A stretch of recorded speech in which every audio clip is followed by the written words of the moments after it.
Welcome to Caricomp Insider, where high-tech facial recognition meets real-world intelligence.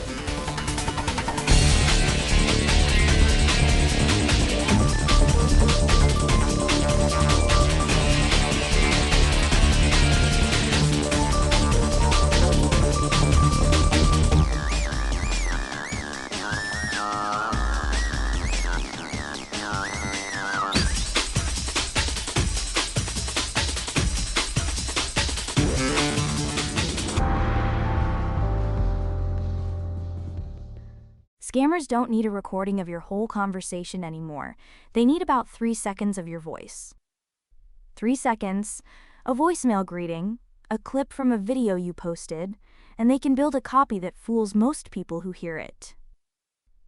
In short clips, people mistake the fake voice for the real one, roughly 80% of the time. If you've ever left a voicemail, posted a video, or spoken at a meeting that got recorded, this story is about you. Picture your phone ringing. It's your daughter's voice, panicked, saying she's in trouble and needs money right now. Except, your daughter never made that call. This isn't a warning about something coming someday. The attacks are happening today on the exact channels you use: phone calls, video chats, voice messages. So why has this kind of fraud gotten so hard to stop? Start with one company and one phone call. According to industry reports, a multinational firm lost $25 million in a single deepfake video call. An employee got on a video conference with people who looked and sounded like company executives, including the chief financial officer. Every face on that call was fake. The employee followed instructions and wired the money. $25 million. For most businesses hit by this, the average loss runs around $500,000 per incident.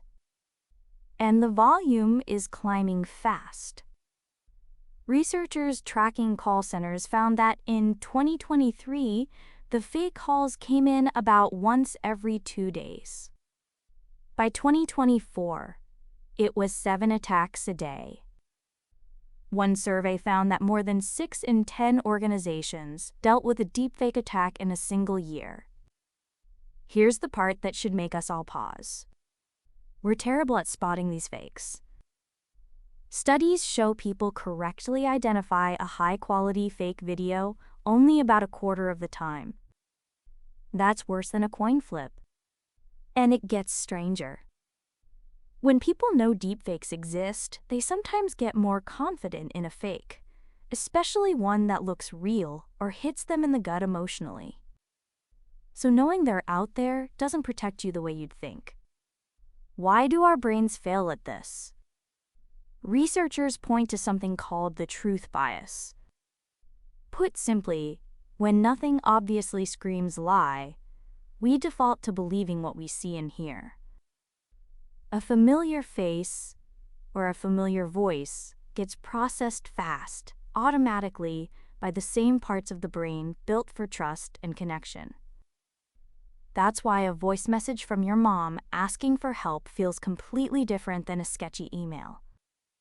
It lights up the wiring meant for real human bonds. Rejecting it can feel like betraying someone you love. Lawmakers are starting to move. In May of 2025, the U.S. passed the Take It Down Act, forcing platforms to remove fake intimate images people never agreed to.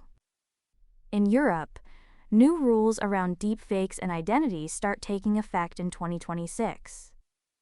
But detection tools are struggling to keep up. When researchers tested them against real-world fakes from 2024, many tools lost nearly half their accuracy. Here's the uncomfortable truth. This isn't a technology failure. It's a thinking failure. The scam works precisely because your senses are doing their job, recognizing a voice, trusting a face. The very instincts that keep you connected to the people you love are the ones being turned against you. So let's bring it home. Scammers can now copy a voice from a few seconds of audio, and most of us can't tell the difference. Companies have lost millions, and the attacks are multiplying by the day. The fix isn't trusting your ears harder, it's having a second way to check. Pick a code word with your family. If a frantic call asks for money, hang up and call back on a number you already know. Whether you run a security team or just answer your phone, the rule is the same now. When the voice feels urgent and real, that's exactly when you slow down and verify. The full breakdown's in the show notes if you want to go deeper. Now you know something most people in this industry don't. Use it. And when you're ready to put it to work, Caracomp.com. We'll see you tomorrow.